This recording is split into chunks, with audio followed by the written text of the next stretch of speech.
Многие ученые полагают, что последняя 21 глава Евангелия от Иоанна была написана другим автором как постскриптум после первых 20 глав Евангелия. Критики этой теории возражают, что даже самые старые папирусы, содержащие более или менее все Евангелие от Иоанна, такие как П-66 из коллекции Бодмера, датированный примерно 200 годом, уже содержат последнюю главу, и нет ни одной рукописи Евангелия, которая заканчивалась бы главой 20.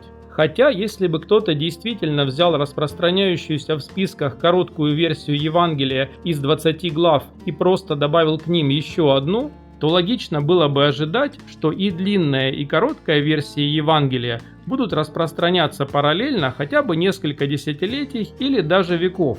Раньше я тоже относился к этой теории скептически, но в итоге согласился с ней благодаря аргументам в ее пользу. Особенно тем из них, которые я нашел сам, пытаясь ее опровергнуть, и которыми я поделюсь с вами в этом видео. Но в отличие от многих ученых, я считаю, что основная часть Евангелия, его 20 глав, была написана одним и тем же автором. Я полагаю, что апостол Варфоломей написал первые 20 глав Евангелия и подарил его своему другу или ученику как хороший, но не окончательный черновик. А спустя много лет, уже после смерти апостола, его ученик написал последнюю 21 главу и опубликовал все Евангелие. Далее я расскажу 7 аргументов, подтверждающих мою гипотезу. Во-первых, окончание 20 главы Иоанна 20, 30, 31, по-видимому, подразумевает, что первоначально это был конец всего Евангелия. Много сотворил Иисус пред учениками своими и других чудес, о которых не написано в этой книге. Это же написано, дабы вы уверовали, что Иисус есть Христос, Сын Божий, и веруя имели жизнь во имя Его. Возможно, эти слова могли бы иметь смысл даже внутри книги, но только если бы они были написаны в конце какой-нибудь большой и логически завершенной ее части. Например, после сборника рассказов о чудесах эти слова могли бы означать: «Были еще и другие чудеса Иисуса, о которых я не успел вам рассказать, но сейчас я должен перейти к другой теме». Однако и конец главы 20 и начало главы 21 посвящены одной и той же теме. Они рассказывают о явлении воскресшего Иисуса своим ученикам. Поэтому финал главы 20, достойный того, чтобы быть концом всего Евангелия, оказывается почему-то внутри не только книги, но даже одной и той же истории. Многие люди, считающие, что глава 21 была написана первоначальным автором, признают, что она звучит как постскриптум к оригинальной книге, но утверждают, что автор просто написал ее намного позже, чем остальную часть Евангелия. Однако это не объясняет, почему автор просто не вычеркнул эти последние 2 стиха 20 главы или не перенес их в финал книги в 21 главе, как все другие авторы поступают с отрывками, которые лучше подходят для другой части их книги. Я объясняю это так. Представьте, что вы христианин, ваш учитель был апостолом и дал вам рукопись написанного им Евангелия. После его смерти вы решаете ее опубликовать. Лично вы стали бы агрессивно редактировать, удалять, вырезать части такого текста? Или вам, как и мне, это показалось бы неуважением к памяти его автора, апостола и любимого ученика Христа? Вы бы смогли просто взять и удалить буквально самые последние слова в его жизни, которые он оставил вам и другим читателям. Именно поэтому, я думаю, ученик апостола, опубликовавший Евангелие, оставил нетронутой не только предыдущую концовку книги в 20 главе, но и другие явные мелкие нестыковки, о которых я поговорю в следующих видео. Во-вторых, окончание главы 21, Иоанна 21-24, звучит так, как будто оно было перефразировано из Иоанна 19:35, но с одним важным изменением, подразумевающим, что автор последней главы не является автором Евангелия. Я узнал об этой идее из беседы Хьюга Мендеса с Бартом Эрманом. В обоих отрывках речь идет о том, что автор Евангелия был свидетелем описанных им событий и написал о них правду. В Иоанна 19:35 сказано: «И видевший это засвидетельствовал, и истинно свидетельство его. Он знает, что говорит истину, дабы вы поверили». А в Иоанна 21:24 говорится: «Этот ученик и свидетельствует об этом, и написал это, и мы знаем, что истинно свидетельство его». Единственное важное различие между этими двумя стихами состоит в том, что «Он знает» превратилось в «мы знаем». И это естественно, если автор последней главы воспользовался цитатой из главы 19, чтобы написать об авторе Евангелия. В 19 главе автор, любимый ученик, говорит в третьем лице о самом себе.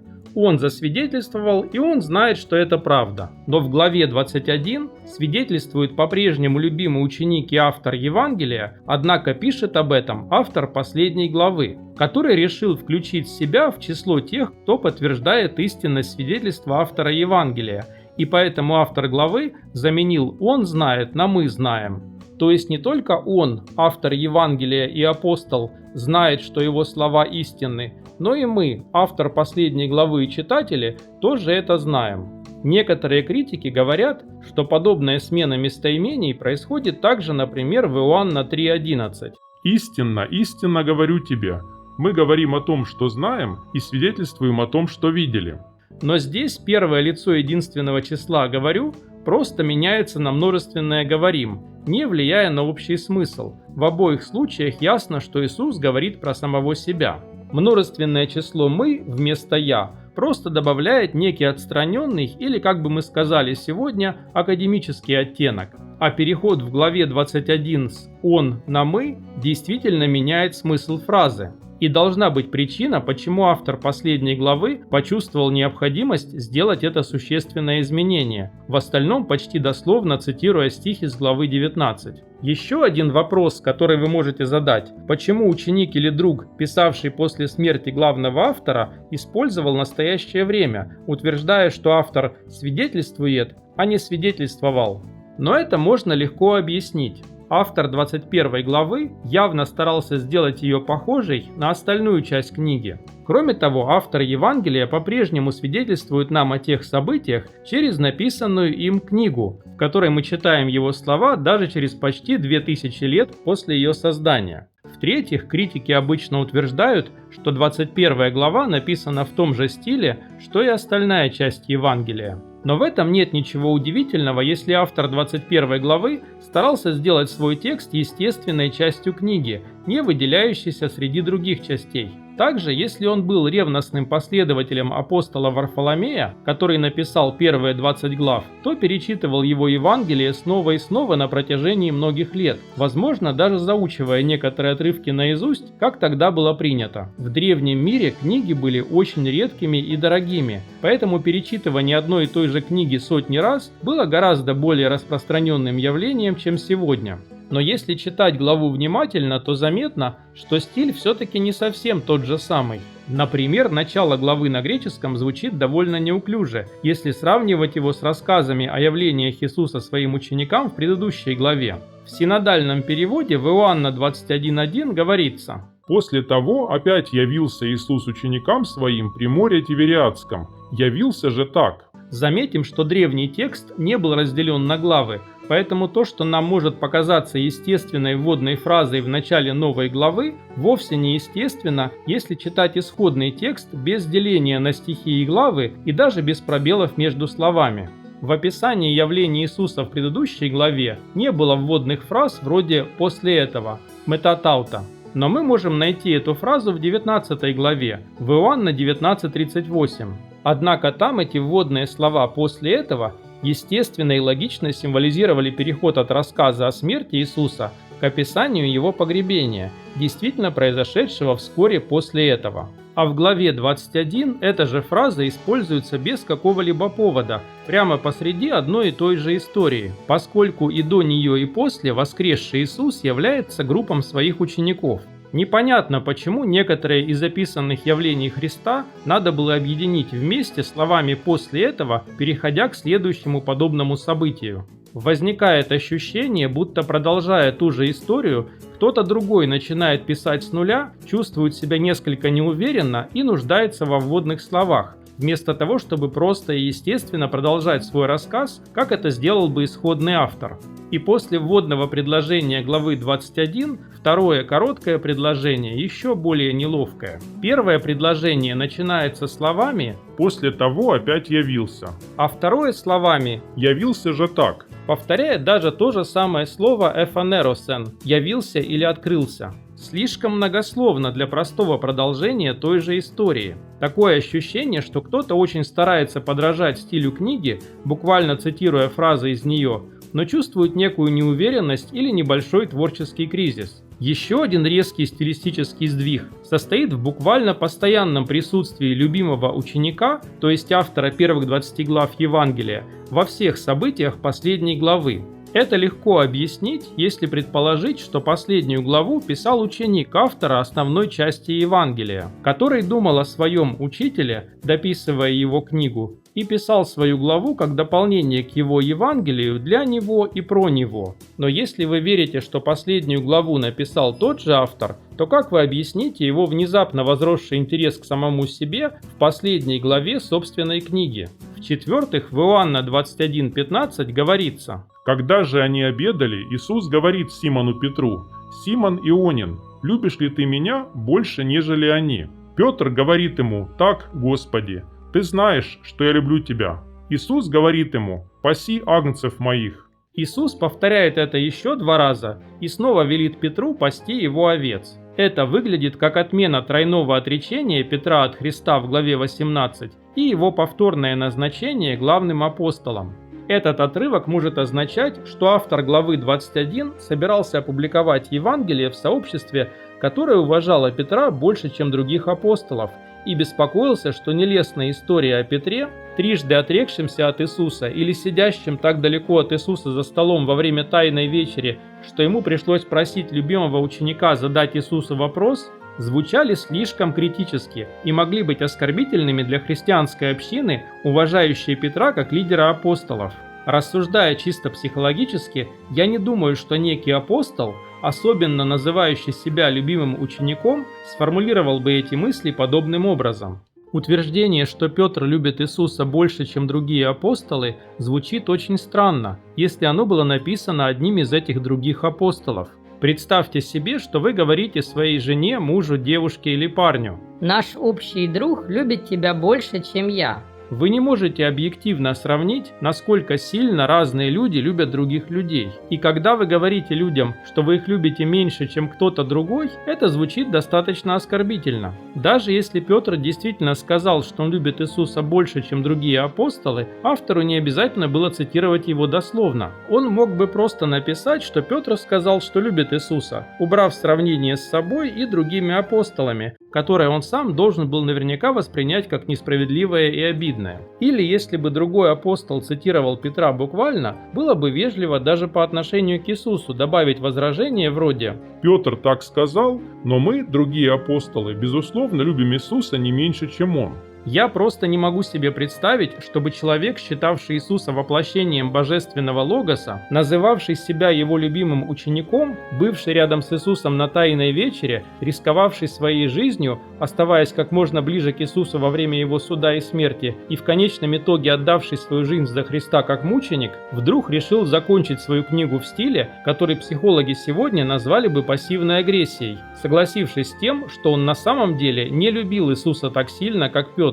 В-пятых, в том же отрывке Иоанна 21, 18, 19 Иисус говорит: «Истинно, истинно говорю тебе, когда ты был молод, то припоясывался сам и ходил, куда хотел, а когда состаришься, то протянешь руки твои, и другой припояшет тебя, и поведет, куда не хочешь». Сказал же это, давая понять, какою смертью Петр прославит Бога. Многие ученые сходятся во мнении, что это было написано уже после смерти Петра, потому что трудно себе представить, чтобы кто-то написал, что предводитель апостолов должен умереть мученической смертью, пока Петр был еще жив и здоров. Это означает, что эта глава была написана после Великого пожара в Риме 64 года и последовавших за ним гонений Нерона.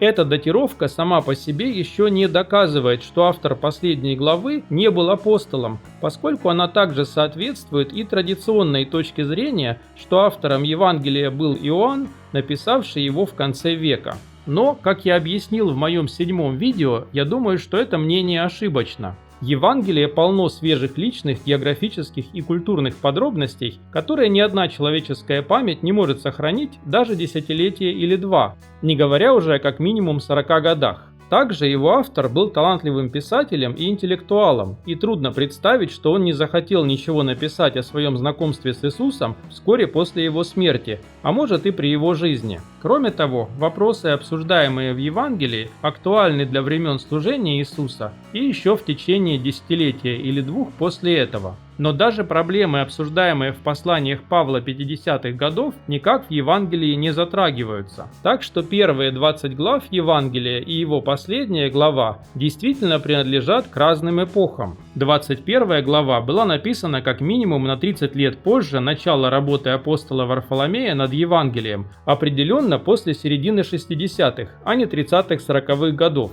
В-шестых, в Иоанна 21:21-23 говорится: Увидев любимого ученика, Петр говорит Иисусу: «Господи, а он что?» Иисус говорит ему: «Если я хочу, чтобы он остался, пока приду, что тебе до того? Ты иди за мною». И пронеслось это слово между братьями, что ученик тот не умрет. Но Иисус не сказал ему, что не умрет. Но если я хочу, чтобы он остался, пока приду, что тебе до того? Как мы знаем из остальной части Нового Завета, в первом веке последователи Иисуса обычно надеялись, что парусия, второе пришествие Христа, произойдет скоро, и они будут наблюдать его сами, вместо того, чтобы сначала умереть, а затем потратить время на воскрешение и упустить начало встречи с Иисусом на облаках. Например, в Евангелии от Матфея 10:23 Иисус говорит апостолам: «Не успеете обойти все города Израиля, как придет Сын Человеческий». Павел в своих посланиях называет людей, которые доживут до второго пришествия Иисуса, «мы», очевидно считая себя одним из них. Так почему бы любимый ученик, если он написал главу 21, вдруг стал отрицать, что он доживет до второго пришествия? И даже если Иисус и не обещал, что любимый ученик останется в живых, тому вполне естественно было надеяться на лучшее, на то, что эти слухи сбудутся и что он проживет долгую жизнь и увидит возвращение Христа. Евангелие – это история земной жизни Иисуса, а не пресс-конференция, где автору приходится отвечать на всякие глупые сплетни о самом себе. Итак, если главу 21 написал сам любимый ученик, то зачем ему вообще было упоминать эти слухи, независимо от того, сказал ли Иисус это или нет? Единственная разумная причина, по которой стоило опровергнуть слухи о том, что Иисус якобы предсказывал, что любимый ученик доживет до второго пришествия, заключалась в том, что эти слухи оказались ложными, то есть любимый ученик, написавший первые 20 глав, ко времени написания 21 главы уже умер. В-седьмых, вот еще пара важных моментов, на которые, насколько я знаю, никто другой не обратил внимания. Какой вообще логический смысл упоминать и отрицать какие-то слухи про некоего неизвестного человека? Какую информацию мы должны вынести из этого отрывка? Он не является частью общего сюжета книги, это не притча, имеющая символическое богословское значение. Что нам с того, что некоторые люди ложно утверждают, что Иисус якобы сказал что-то об авторе Евангелия, если нам не сообщили даже, кем был этот автор? Почему автор последней главы решил оправдываться и опровергать слухи о любимом ученике, имя которого мы не знаем? Даже если бы до первых читателей Евангелия действительно дошли эти слухи про одного из апостолов, то опровергать их имело смысл только если эти люди могли догадаться, о каком из апостолов идет речь. То есть, если автор последней главы где-то в ее тексте подсказал нам, кем был любимый ученик. И, как я объяснил в моих предыдущих видео, я считаю, что автор последней главы действительно дважды весьма недвусмысленно намекнул на то, что автором Евангелия был апостол Нафанаил. Во-первых, он сообщил нам, что автор Евангелия был одним из списка 7 человек в лодке и при этом сделал его имя самым длинным и заметным в этом списке и поставил его на символичное 3-е место. Во-вторых, он зашифровал имя Нафанаила как число 153. Если бы последнюю главу писал сам любимый ученик, то трудно представить, зачем ему понадобился такой сложный способ подписывать свою книгу.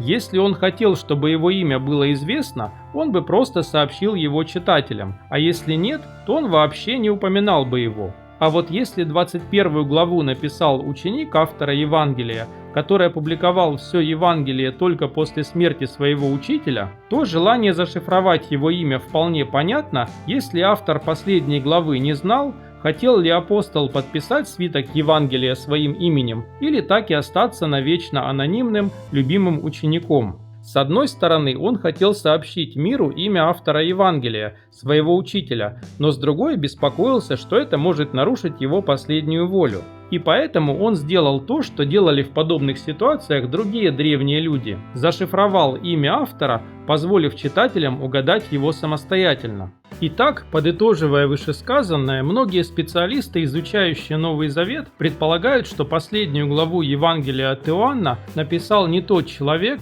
называемый в Евангелии любимым учеником Иисуса, который написал первые 20 глав. В качестве доводов они приводят обсуждение смерти апостола Петра и любимого ученика, которые смотрелись бы очень странно, если бы эти апостолы были живы в момент написания последней главы. Также концовка предпоследней 20 главы выглядит как конец книги. Я добавил к этой идее мою собственную теорию о том, что автором последней главы был ученик и последователь апостола, написавшего первые 20 глав. Именно поэтому, из уважения к памяти своего учителя и к его последним словам в написанной им части Евангелия, он не удалил их и не перенес в свою главу, как это сделал бы любой обычный редактор. Троекратное утверждение, что Петр любил Иисуса больше, чем другие апостолы, которое трудно представить исходящим от одного из этих апостолов, было призвано поддержать сложившееся после гибели Петра отношение к нему как к главе апостолов и нейтрализовать моменты в тексте самого Евангелия, в которых Петр играет второстепенную роль в сравнении с его автором, любимым учеником. А опровержение слухов о любимом ученике, которое было бы бессмысленным, если бы мы не знали, кем он был, следует за двумя явными намеками на то, что этим любимым учеником был апостол Нафанаил.